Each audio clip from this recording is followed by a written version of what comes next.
sa mga bagets. Inaantay ko lang yung aking kasama at dediretso kami sa aming kliyente.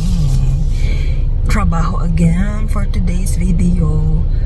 And parang ano talaga siya, si freezing rain, nagbabadya. Kaya kung nasa kalsada kayo ngayon, ingat kayo guys. Kasi alam niyo, basta keep your distance. Minsan kasi hindi mo kita yung madalas na ice. So ingat lang po tayo. Laters again.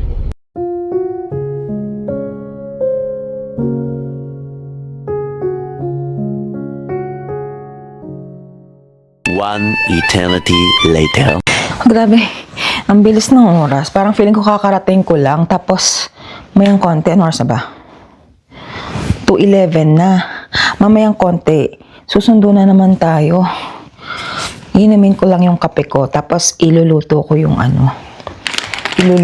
yung aming dinner. Kasi nga malamigin na. Nag-i-snow. So, masarap ngayon kumain ng sabaw. Diba no, Milo? What do you think? You like sabaw? You like sabaw? Anong tingin mo? Oy. Come here. Come here. Sama na. Itong aso na to ayaw niya ng pagka may ginagawa siyang kung ano-ano, tapos bigla mo siyang binidyo, hinto niya ginagawa niya. Kaya mas maganda pag may nakakatawa siyang ginagawa, i-ready mo kagad yung camera. Kung hindi mo talaga makukuha. Nakakagigil. Kahit mahirap magkaroon ng alaga dito, nakaka-relax, no? Kami nga, dito ka.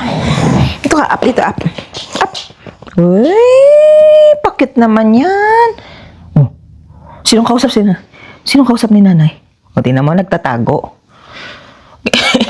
Nagtatago siya talaga. Akala mo naintindihan niyang binivideo siya. Bakit ganyan? Bakit? Ay, itsura ng bahay. Oh, puro laruan niya. Ang dami mong kalat, Nilagyan ko to ng ganito, yung kobre kama namin dati. Kasi, yung sa ilalim ng couch na yan, sira-sira na. Puro kalmot nitong isang ito. Oh, kala mo meron na naman siyang, upo-upo ka na naman, kala mo meron ka na namang treat, ano?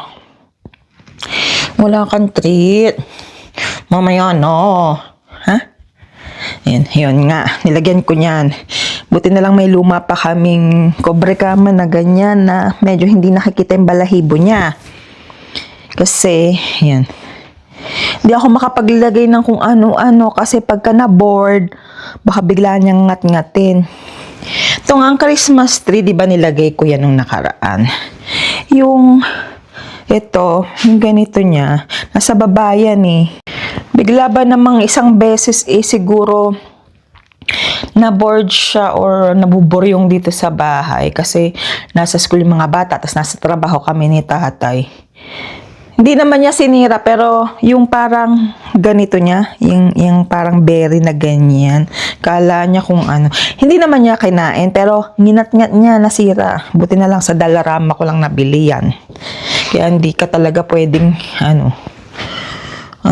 bibili ng mga mamahalin na mga ornaments or pang display. Kahit gusto kong mag-display. Siguro pagka medyo, na siya, tumanda pa ng konti. Naiintindihan mo yung sinasabi ni nanay, Naiintindihan mo bang ikaw yung pinag-uusapan? Sama ng tingin mo, Why like that, Milo? What's that? Is that Yung itsura ng labas, napaka-gloomy. Kakatamad talaga pagka ganito ang panahon. Alexa, what's the weather? Right now in Edmonton, it's -6 degrees Celsius with mostly cloudy skies. Throughout the day, you can expect more of the same, with a high of -1 degrees and a low of -11 degrees. In fairness naman, yung ganitong December na, dati na to mga nakakaano na kami ng double digits Yung talagang -20, ganyan. Buti naman ngayon hindi pa masyado. Although, minsan nakakatakot din pagka ganyan. Kasi pagka naman lumamig, talagang biglang lalamig. As in, pwede lang dito ka na lang magkulong sa bahay. Alam mo yun, wag ka na lumabas. Anyway, mamaya na siguro ako magluluto pag kasundo ko sa mga bata kasi 2:16 na. Minsan pag matagal pa akong pumunta doon, yung talagang pasakto na doon ako sa dulo, kaya wala na akong makitang parking spot. Minsan pa naman si Bunso, naku, tamad-tamad maglakad. Ano pa sila ngayon, kasi nga magkaiba sila ng school, 'di ba? So yung parang lang, yung pagitan lang. Si Bunso 2:50 lalabas, si Kuya 3 o'clock. Buti na lang si Kuya, dumadaldal muna, dami munang katsikahan bago lumabas. Kaya yung 3 o'clock niya, minsan 3:10 na. So yung time, yung kumbaga meron kaming oras, pagdating doon, nakapark ako ng maganda. Tapos ayaw pa magja-jacket. Gusto niya pa yung ang lamig-lamig na, 'di ba? Sabi ko nag-i-snow, wala kang saklob sa ulo. Diyos me, nakapang hoodie lang na hindi ba pang ng snow, yung ganyan. Sabi ko, tignan mo pag ikaw nagkasakit, sinasabi ko sa'yo. Ay nila makikinig. Yung mga ganyang edad, mga teenager, Diyos ko, pag sinabi, pare-pareha sila, lahat na makita mo ng mga kaibigan nila or mga estudyante na nakita ko naglalakad. Diyos ko, yung iba naka-crop top pa yung mga babae o kaya off-shoulder. Tapos yung jacket, yung parang wala lang yung lamig ba. Pero mga nakaganon. Ay, mga bata talaga. Parang ganun talaga yata.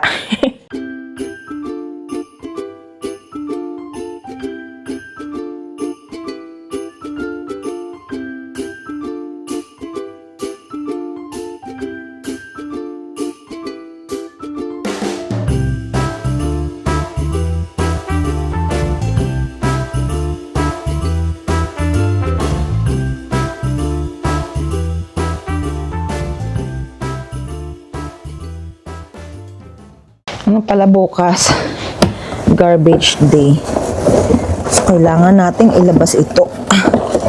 Ay, hala. Ano nangyari na po? Punong-puno na pala ito eh. Milo. Punong-puno na ito eh. Natin. Kasi bukas blue at saka yung garbage na black.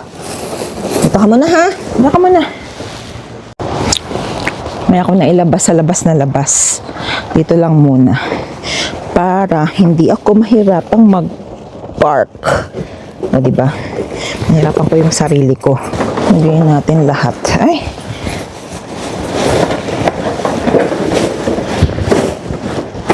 This one. Wala na ba?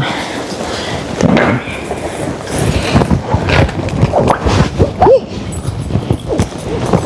Angat lang kasi dito, every other week lang yung black garbage. Ang every week nila, ito lang blue, yung mga recycling, mga pwedeng i-recycle. Hindi naman kami maraming maganto. Usually naman yung tawag dyan, yung black.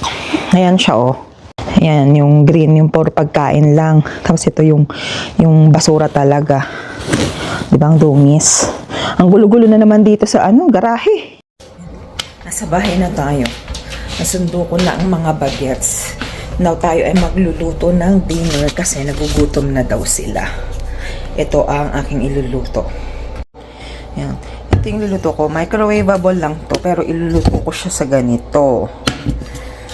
Japanese miso broth with pork. Masarap na to as it is 4 minutes mo lang siya iluluto. Kaso magdadagdag ako ng ingredients siguro. Ay, ng sabaw. Kasi parang baka mabitin sa sabaw ang mga bagets at ako syempre. Sa aming tatlo na to Masarap kasi ang sabaw ngayon. Malamig, diba? Kahapon nagsabaw din kami. Kahapon namin. Yung wonton. Yun yung laman niya. Tingnan nyo. Diba? Toppings lang yan. Tingnan mo, ayaw pa magpakuka. Ano kasi to? 4 minutes mong papainitin sabaw, 4 minutes mo isasama yun. So, pag dito, isang lagayan mo lang. Tapos, ito, hindi ko tinatapon kasi pwedeng lalagyan ng mga baon, di ba? Double purpose. Ay, ayaw magpabukas talaga. Frozen kasi ito eh.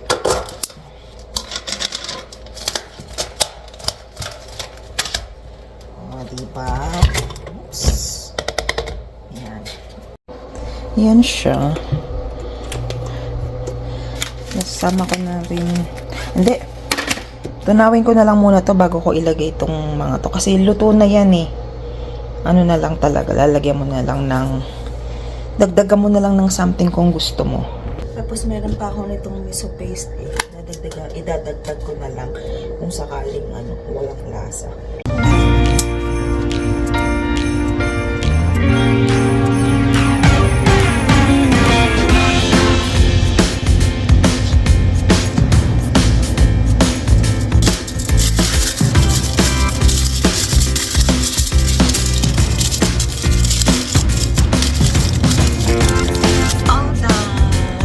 Open mo. O kaya yung ano, what do you call that? Use the scissors. Ay, ay, ay, kuya. Where's the strong muscle? Show me. I'm not trying that side. Sige na. Try it na.